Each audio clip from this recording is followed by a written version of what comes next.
जिंदगी जन्म और मृत्यु के बीच का खेल है। कई बार जब हमारा कोई अपना हमें छोड़ DH के चला जाता है तो हम बेबस हो जाते हैं और ऐसा सोचते हैं कि आखिर भगवान ने ऐसा क्यों किया। लेकिन जिंदगी में वही लोग आगे बढ़ते हैं जो मृत्यु के सत्य को स्वीकार कर लेते हैं। ये कहानी भी उसी के बारे में है। राम नाम का एक युवक था।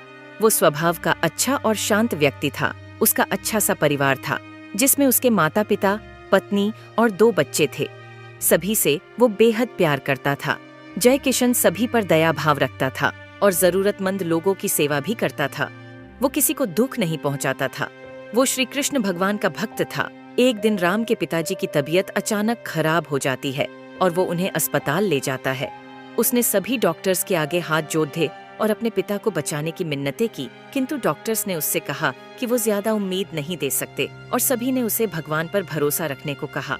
राम को तभी याद आया कि मैंने तो श्री कृष्ण की बद्धी लगन से सेवा की है, वो जरूर मेरा सुनेंगे। वो तुरंत श्री कृष्ण के मंदिर में जाता है और वहाँ जाके भगवान से कहता है कि आप मेरे पिता को बचा लो।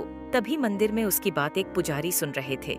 पुजारी उसे कहते हैं कि बेटा, ये तुम्हारे पिता की मृत्यु का होना ना होना भगवान के हाथ में नहीं है। अगर मृत्यु का समय होगा तो होना तय है राम। ये सुनते ही पुजारी से लड़ना शुरू कर देता है और वो गुस्से में उन्हें कोसने लगता है।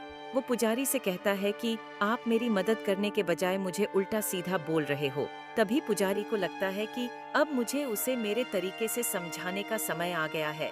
पुजारी राम से कहता है कि मैं तुम्हारी मदद कर सकता हूँ, लेकिन तुम्हें उसके लिए एक काम करना पड़ेगा। क्या तुम एक कार्य करने के लिए तैयार हो? राम को किसी भी हालत में उसके पिता को बचाना था, इसलिए वो पुजारी से कहता है कि मैं कुछ भी करने के लिए तैयार हूँ। पुजारी उसे कहते हैं कि तुम्हें ये कार्य करना है, किसी एक घर से मुट्ठी भर ज्वार लानी है और ध्यान रखना होगा कि उस परिवार में कभी किसी की मृत्यु न हुई हो। अगर तुमने ये कार्य पूर्ण कर दिया तो समझो तुम्हारे पिता बच गए। राम बिना कुछ देखे समझे तलाश में निकल पड़ा। उसने कई दरवाजे खटखटाए। लोगों के घर में ज्वार तो थी, लेकिन ऐसा कोई घर नहीं था जिनके परिवार में किसी की मृत्यु ना हुई हो। किसी के दादा, किसी के पिता, किसी का भाई, तो किसी भी बहन, तो किसी की माँ का मृत्यु हो गया था। पूरा दिन भटकने के बाद भी राम को ऐसा एक भी घर नहीं मिला जिसके घर में किसी की मृत्यु ना हुई हो।